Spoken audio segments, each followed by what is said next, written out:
அதனால உங்க பாதத்தை தொட்டு வணங்கிக்கிறேன்.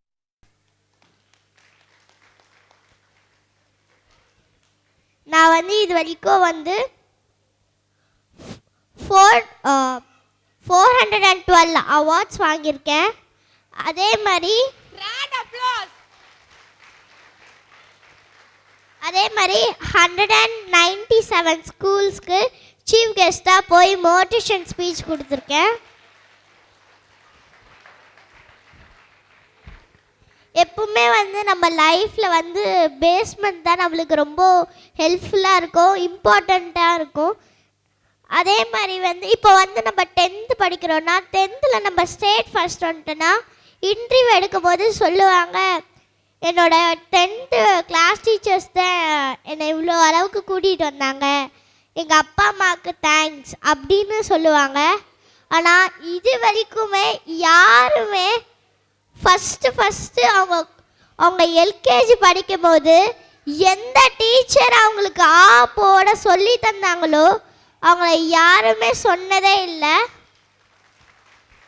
ஆனால் அவங்க எல்லாருமே அந்த டீச்சர்ஸ் தான் தேங்க்ஸ் சொன்னோம். ஏன்னா முதல்ல போடவும் ஏபிசிடி எழுதவோ சொல்லி தந்த டீச்சர் தான் இந்த அளவுக்கு, அவங்களோட பிளெஸிங்கால தான் அவங்க இந்த அளவுக்கு 10th ஸ்டேட் ஃபஸ்ட் வந்திருக்காங்க. எனக்கு ஒரு சின்ன வருத்தம் என்னன்னா, நான் ஏன் இந்த ஸ்கைடெக் ப்ளே ஸ்கூலில் ஏன் நான் சேரலன்னு எனக்கு ஒரு வருத்தம். ஏன்னா நான் இந்த ஸ்கூலில் சேர்ந்துருந்தேன்னா நான் இன்னும் நிறைய அச்சீவ் பண்ணிப்பேன், இன்னும் நிறைய சாதிச்சிருப்பேன் எனக்கு தோணுது, நிறைய ஆக்டிவிட்டீஸ் கற்றுருப்பேன்னு தோணுது. யார் யார் அம்மா அப்பாலாம் நம்ம எங்கே போனாலும் நம்ம கூடயே வருவாங்க? கை தூக்குங்க, கை தூக்குங்க. எல்லாரோட அப்பா அம்மாவும் நம்ம எங்கே போனாலும் நம்ம கூடயே வருவாங்க, கரெக்டா? அந்த மாதிரி தான் எங்கள் அப்பாவும் நான் எங்கே போனாலும் என் கூடயே வருவாங்க. ஒரு நாள் நான் எங்கள் அப்பா கிட்ட கேட்டேன், ஏன்ப்பா எப்போ பார்த்தாலும் என் கூடயே வரீங்க அப்படின்னு கேட்டேன். அதுங்க எங்கள் அப்பா ஒரு மலை உச்சி கூட்டிகிட்டு போயிட்டு காத்தாடி விட சொன்னாங்க. நான் இது வரைக்கும் காத்தாடியே விட மாட்டேன். சரி புதுசாக கொடுக்கலாங்களேன்னு சொல்லிட்டு நானும் விட்டேன். அது பார்த்தா ரொம்ப ஹைட்டாக பறக்குது, நான் சொல்கிற விதத்துலலாம் பறக்குது. உடனே கொஞ்ச நேரம் கழிச்சு எங்கள் அப்பா கேட்டாங்க, என்னம்மா சந்தோஷமாக இருக்கியா அப்படின்னு கேட்டாங்க. நான் சொன்னேன், சந்தோஷமாக இருக்கேன்ப்பா அப்படின்னு சொன்னேன். கொஞ்ச நேரம் கழித்து எங்கள் அப்பா கத்திரிக்கோல் எடுத்து சிசர் எடுத்து அந்த காத்தாடி நூலை கட் பண்ணி விட்டாங்க. அந்த காத்தாடியும் மலையில் எங்கேயோ போய் விழுந்துருச்சு. அப்புறமா நான் எங்கள் அப்பா கேட்ட அழுது, எனக்கு அந்த காத்தாடி தேடித்தாங்க அப்படின்னு. எங்கள் அப்பா, நான் உனக்கு வேறு காத்தாடி வாங்கி தரேம்மா அப்படின்னு சொன்னாங்க. அப்போ நான் சொன்னேன், இல்லைப்பா எனக்கு அதே காத்தாடி தான் வேணும், ஏன்னா அந்த காத்தாடி தான் நான் சொல்கிற விதத்துலலாம் பறக்குது அப்படின்னு சொன்னேன்.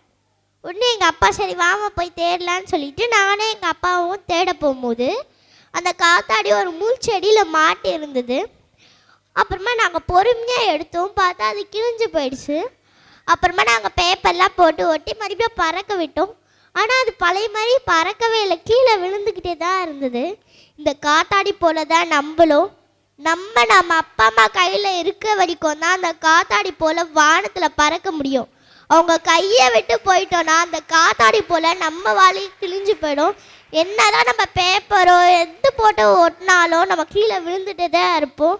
அதனால் உங்கள் அப்பா அம்மாவுக்கு தெரியும் உங்களுக்கு எந்த ட்ரெஸ் போட்டால் அழகாக இருக்கும், எந்த ஸ்கூலில் சேர்த்தா உங்களுக்கு நல்லா நீங்கள் இன்னும் நல்லா டேலண்ட்டாக வருவீங்கன்னு உங்கள் அப்பா அம்மாவுக்கு தெரியும். அதனால் உங்கள் அப்பா அம்மா சொல்கிற பேச்சை கேளுங்க. தமிழின் சிறந்த சொல் செயல், செய்து காட்டுவோம். நன்றி, வணக்கம், ஜெய்ஹிந்த்.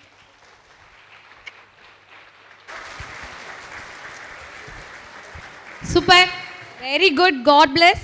லைஃப்பில் எந்த பொசிஷன் போனாலும் உனக்கு என்ன ஹெல்ப் கேட்டாலுமே என் ஃபோன் நம்பர் பண்ணலாம், சரியா? At all the time I will be with you. And இந்த ஃபுல் திங்க் அவங்க அப்பா அம்மாக்கு தான். ஆக்சுவலாக அப்பா அம்மாக்கு ஒரு கிராண்ட் எவ்வளோ பெரிய அப்ளோஸ். ஏன்னா இவ்வளோண்டு பாப்பாவை அவர் ஒர்க்குக்குமே போவார் அண்ட் கௌதம ஸ்கூலுக்கும் கூட்டிகிட்டு வரணும். அண்ட் மார்னிங் 4:30க்கு கூட்டிகிட்டு போய் ட்ரைனிங் கூட்டிகிட்டு போயிட்டு வருவார். அண்ட் அவங்க அப்பா அம்மா ஸ்டேஜுக்கு வந்தால் நல்லாயிருக்கும். கௌதமன் வாங்க. ஸோ இந்த விஷயத்தில் ஒரு இடத்த சொல்லணும்னு நினைக்கிறேன். நிறைய பேரண்ட்ஸ் கம்பேரிசன் பண்ணுறாங்க. அந்த பாப்பா பண்ணலையே, இந்த பாப்பா பண்ணலையே. எல்லா பாப்பா கிட்டயுமே இண்டிவிஜுவல் டேலண்ட் இருக்கு. அந்த டேலண்ட் என்னன்னு பாருங்க. அந்த பாப்பா பண்ணாதால என் பாப்பா பண்ணலன்னு நினைக்காதீங்க. அந்த குழந்தைய சப்போர்ட் பண்ணி நெக்ஸ்ட் ஸ்டெப்புக்கு எடுத்துட்டு போங்க. Thank you so much.